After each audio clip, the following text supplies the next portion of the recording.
있습니다. 다음으로는 네, 저희 이제 국립외교원 이제 경제학 이제 담당하시는 이규명 박사님이 이제 경제학 관련 말씀해 주시겠습니다. 네, 잠시 네, 모시도록 하겠습니다.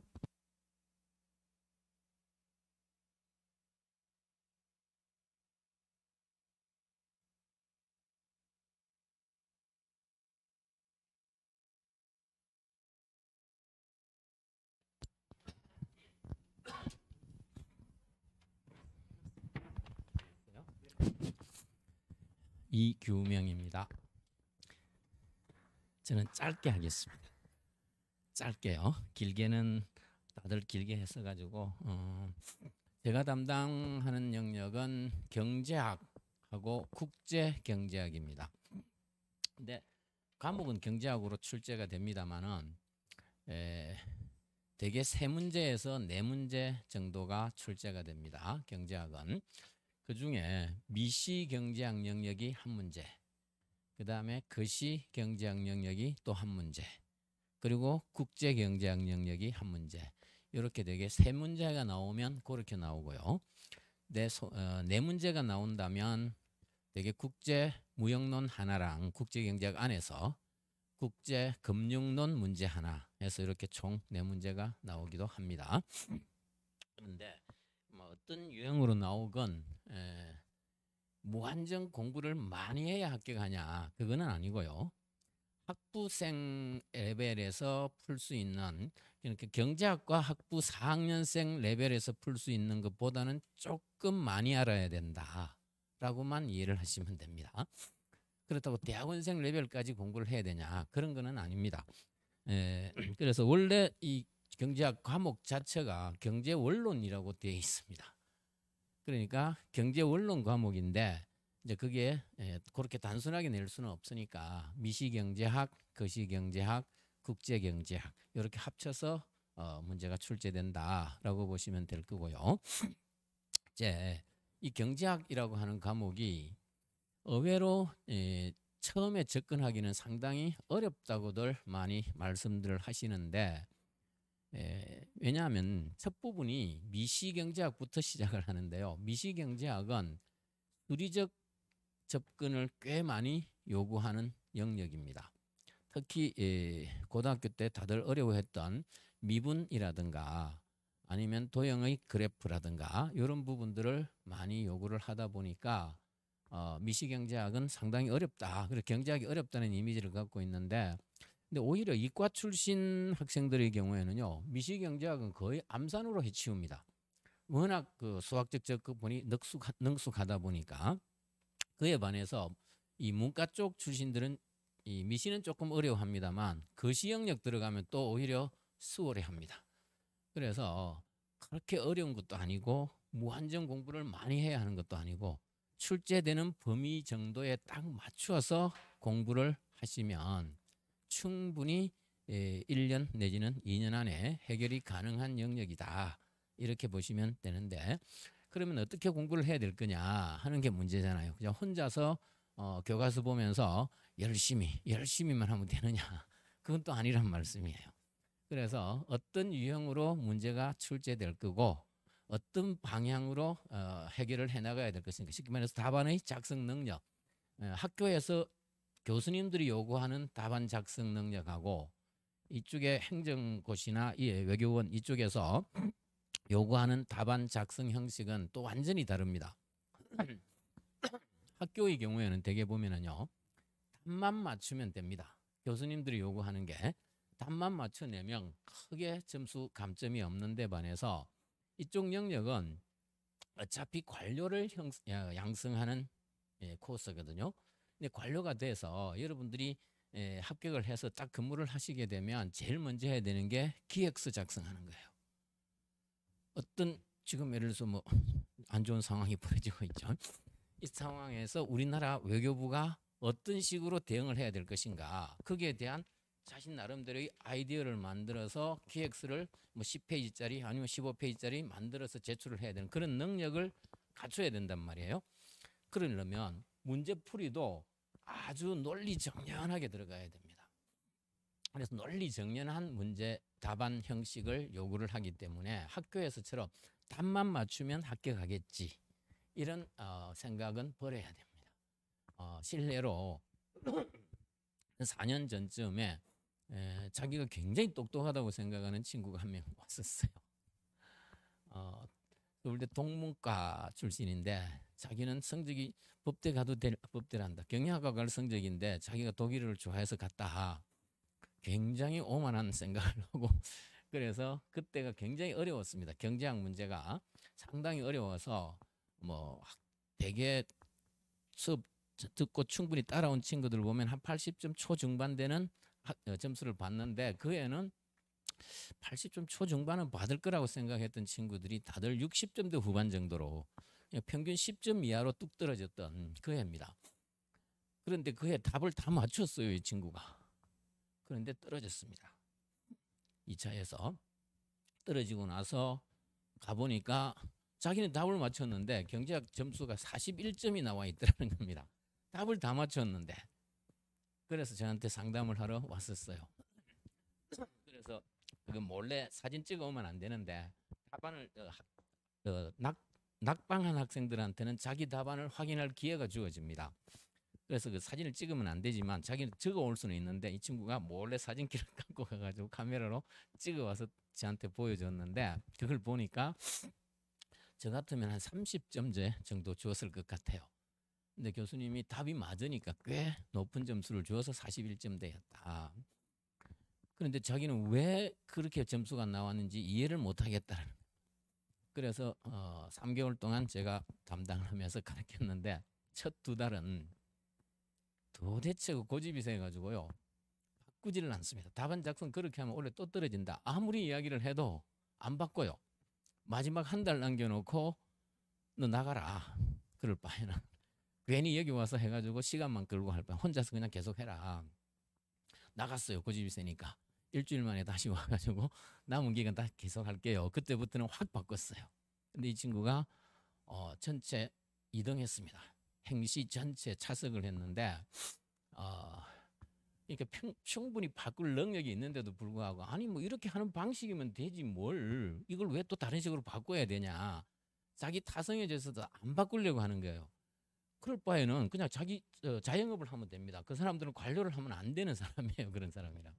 관료를 하려면은 관료에서 즉이 관료 사회에서 요구하는 그 형식에 맞춰줘야 되는 겁니다. 그게 제일 중요한 능력이에요. 그래서 되게 인터뷰를 2차까지 합격하고 3차 인터뷰를 갔을 적에도요. 그런 태도를 굉장히 중요시 여깁니다.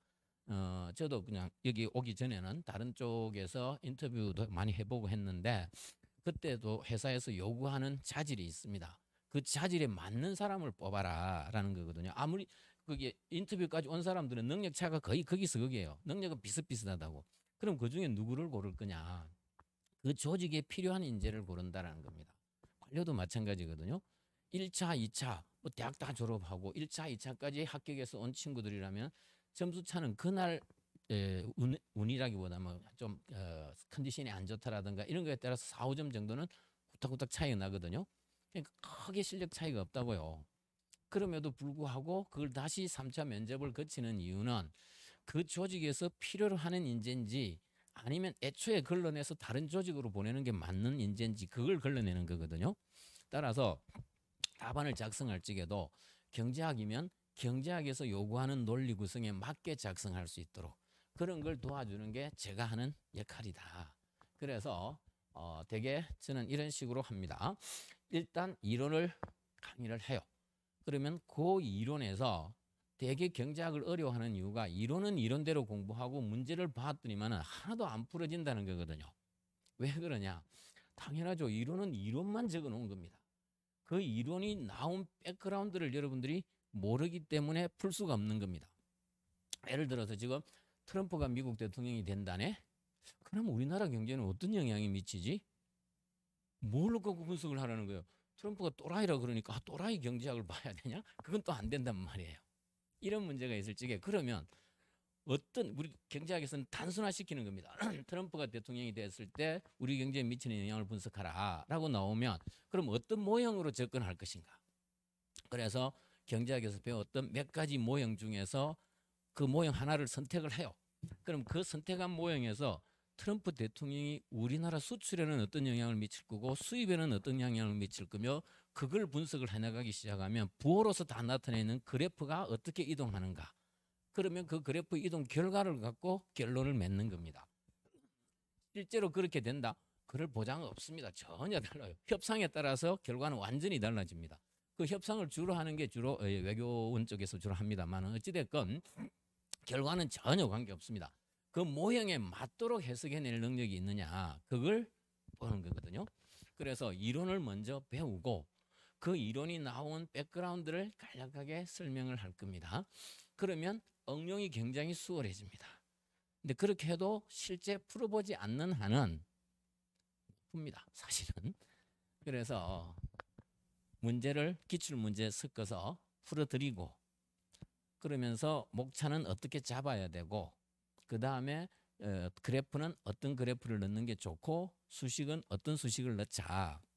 그리고 마지막에 임플리케이션은 어떻게 넣자. 출제자의 의도를 읽어야 임플리케이션을 뽑아낼 수가 있습니다. 경제학 문제는 전체 배점이 주어집니다. 아무리 잘 쓰더라도 본론만 잘 썼다 그러면 5점 이상 못 받습니다. 서론 부분에 들어가는 부분에 2점, 본론에 5점, 결론하고 임플리케이션에 3점 해야 10점이 주어진단 말이에요. 그러니까 이 결론 부분, 임플리케이션 부분을 안 뽑고 안 써버리면 아무리 답안을 완벽하게 써도 7점까지밖에 안 나오겠죠. 그래서 각 부분에 할당되어 있는 점수들을 다 내 것으로 하도록 하는 답안을 경제학적 논리를 갖고 작성할 수 있는 이런 방법으로 공부를 시켜나갈 거다. 그래서 문제를 풀면서 그걸 일일이 하나씩 체크를 해드릴 겁니다. 그리고 나서 방금 풀었던 거랑 유사한 또 다른 문제를 하나 과제를 줍니다. 그러면 그 과제를 집에 가서 자기가 직접 작성을 해보는 거예요. 그러면 그 다음 수업 시간에 그 과제를 가지고 옵니다. 가지고 오면 제가 이제 읽어보면서 요 목차는 이렇게 바꾸자라든가 수식은 이게 잘못됐다. 그래프는 이런 그래프로 바꾸자. 그래서 결론은 이렇게 내리자. 그런 걸 하나하나 첨삭을 해서 다시 돌려드리고요. 이 작업을 3개월 정도 꾸준하게 합니다. 저는 주 3회 수업을 하는 조금 일반적으로 그냥 순환별로 쭉 돌아가는 게 아니고 주 3회 그러니까 한 회당 3시간 정도 해서 12주 합니다. 그래서 36회를 통해서 이론하고 문제 풀이를 같이 병행을 해서 어느 정도 업그레이드 시켜내는 그 작업을 하는 게 제 담당입니다. 그래서 제 수업만 꾸준히 따라오실 수 있다면 80점대 중반을 목표로 합니다. 그러면 운이 조금 좋으면 90점대 초반, 운이 조금 나쁘면 70점대 후반 이렇게 된다면 합격선에서 상당히 위쪽으로 올라갈 수 있으니까 안정적으로 합격선을 확보할 수 있도록 유도하려고 하는 게 제 강의의 목표다. 이렇게 이해를 보시면 됩니다. 그래서 한 36회죠. 그러니까 12몇 주죠? 12주 36회니까 회당 대개 문제를 한 2개, 평균 2개에서 3개 정도 과제를 줍니다.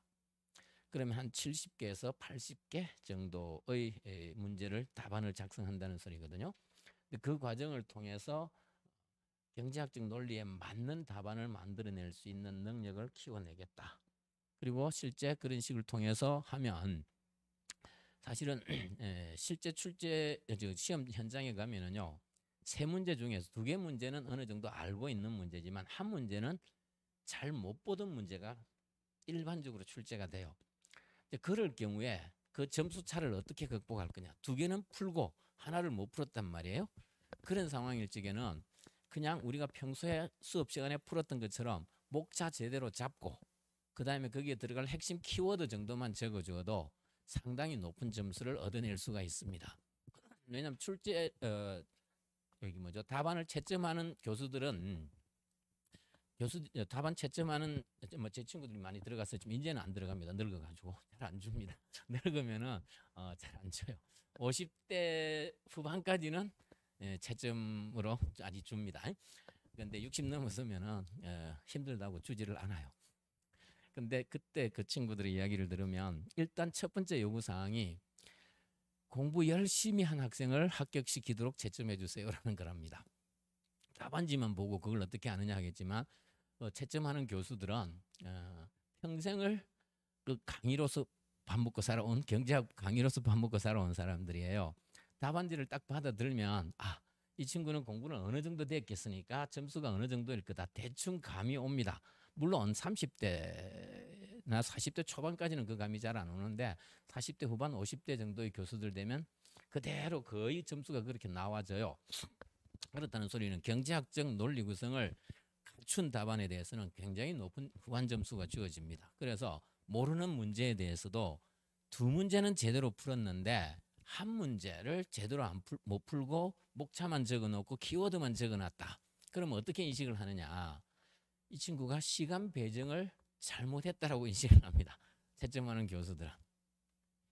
몰라서 그래 날 수도 있지만 두 문제는 완벽하게 풀었다는 소리는요. 공부를 많이 했다는 겁니다. 근데 한 개를 제대로 못 풀었다는 소리는 시간 배정을 잘못해서 여기에서 시간을 많이 놓쳤구나. 그런다면 굉장히 후한 점수를 줍니다. 근데 되게 채점을 그런 식으로 하더라 하는 것을 친구들 통해서 들어보면 답안 작성은 어떻게 해야 되겠구나 하는 것을 각 유형별로 나누어서 설명을 드릴 겁니다. 자, 일단 막 그 정도 말씀을 드리고요. 그다음에 국제경제학도 되게 미시랑 것이랑 함께 같이 진행을 합니다. 따로 하지를 않고요. 그래서 함께. 근데 이해를 하셔야 될 것은 국제경제학 전 영역이 다 출제되지는 않습니다. 행시 재경 분야하고 그다음에 행시의 그 국제통상직 이 두 영역에서는 국제경제학 전부를 다 해야 되는데 행시 나머지 영역 직렬들하고요. 외교원은 전부 국제경제학을 전부 할 필요는 없고 국제경제학 교과서에 나오는 한 60%에서 한 70% 정도의 내용만 다루면 됩니다. 그 외 부분은 생략을 하고 안 해도 돼요. 근데 이제 그 교과서의 한 페이지를 완전히 드러낸다기보다는 부분적으로 이렇게 빠져요. 그래서 그런 부분들은 이제 우리가 강의를 해나가면서 어느 부분을 생략하고 어느 부분은 넣고 이런 식으로 해서 진도를 맞춰가면서 해나갈 겁니다. 그래서 일단 제 수업을 듣게 되면 경제학하고 국제경제학은 어느 정도 마무리가 될 수 있을 거다. 이렇게 이해를 하시고 진행 방법은 말씀드린 대로 주 3회에다가 회당 3시간씩 이렇게 맞춰서 과제 첨삭 이걸 병행하면서 이론 완성하고 답안 작성 능력 향상 요 두 개를 목표로 한다. 이렇게 이해를 하시면 되겠습니다. 이렇게 짧게 끝내겠습니다. 수고하셨습니다.